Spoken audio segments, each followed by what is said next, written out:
Hi again, my name is Nicole Neal and this is my second PowerPoint presentation for Advanced Pharmacology and Pathophysiology. This presentation will focus on type 2 hypersensitivity reactions.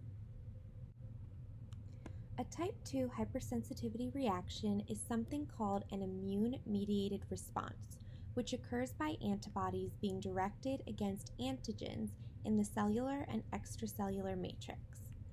This type of reaction develops in response to antigens on the cell surface or matrix, generating antigenic epitopes that the immune system regards as foreign.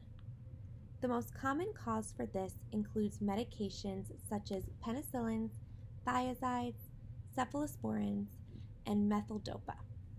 The drug binds to the surface of the cell or an antigen on the surface and then directs the immune system to the new foreign antigen. Hypersensitivity drug reactions actually represent about 1/3 of all adverse drug reactions and affect approximately 10 to 20% of hospitalized patients, which is a huge variable for nurses to be aware of, especially considering that they are the ones usually providing patient medications.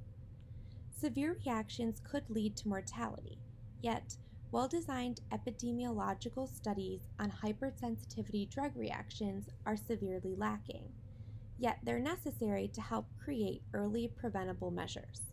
However, a few risk factors have been identified for the possibility of severe reactions, including older age, underlying chronic disease, and familiar history of type 2 hypersensitive reactions or responses, leading to strategic avoidance by high-risk individuals.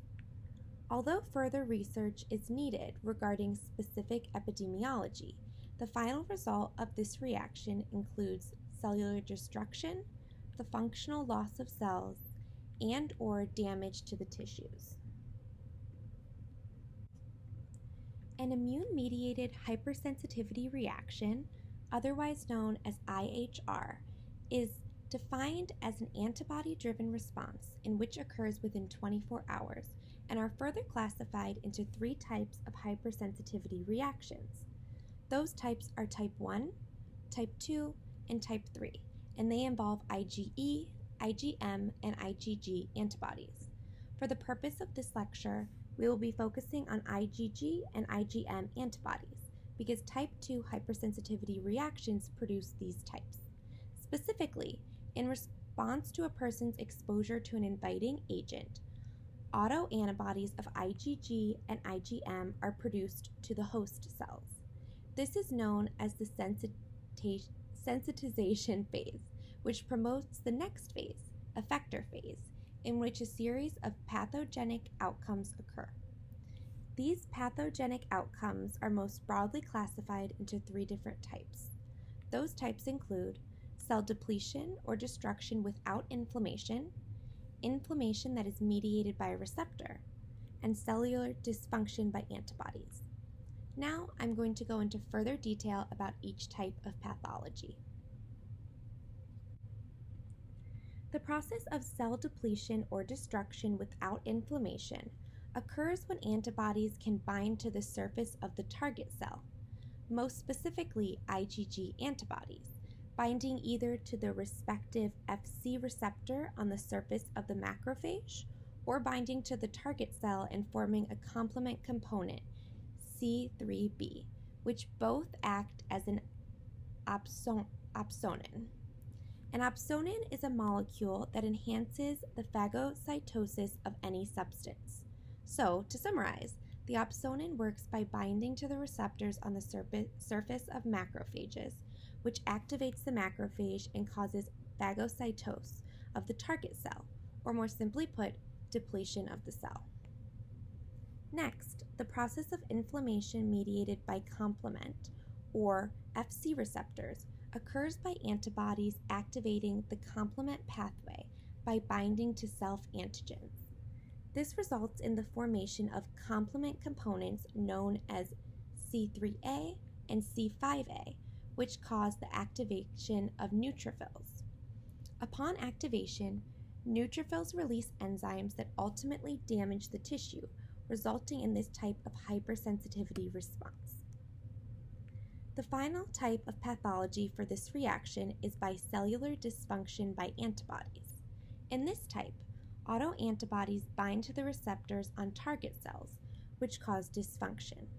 Most notably, dysfunction without inflammation or destruction.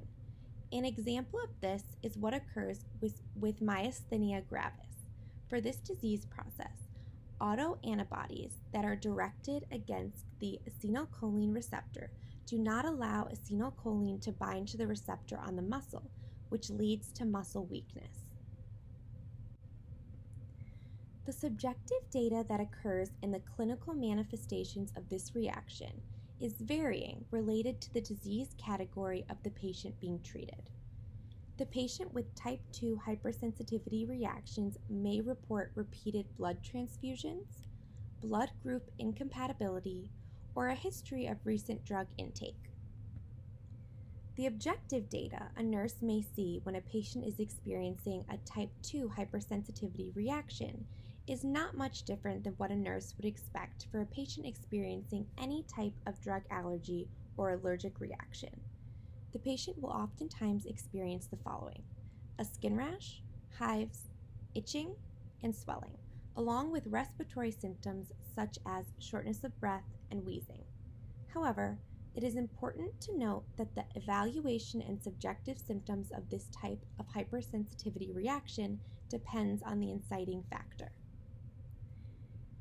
The further objective data evaluated includes a complete blood count, otherwise known as CBC, in which hemoglobin is assessed for autoimmune hemolytic anemia, as well as the red blood cell count, neutrophils, lymphocytes, and platelets being assessed. Additionally, the assessment of IgG, IgM, and IgE antigens will be helpful in determining the type of hypersensitivity reaction, as touched upon earlier in this lecture.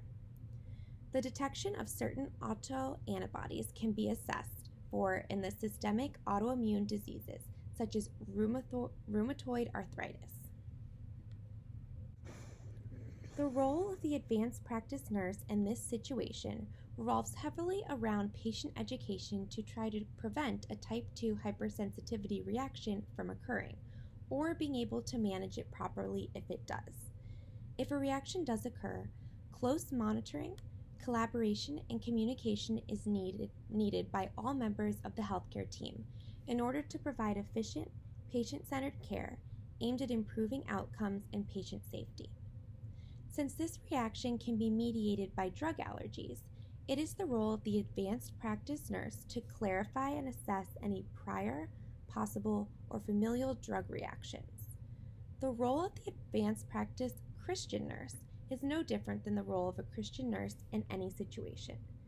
The Christian nurse not only made a pledge when they earned their license, but maintains a vow with God to provide compassionate, skillful care to the best of his or her ability.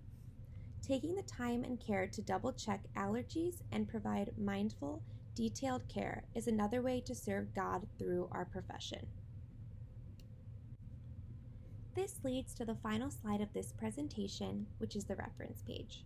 I hope that you found this PowerPoint useful to increase your knowledge on type 2 hypersensitivity reactions, and I look forward to watching your presentation.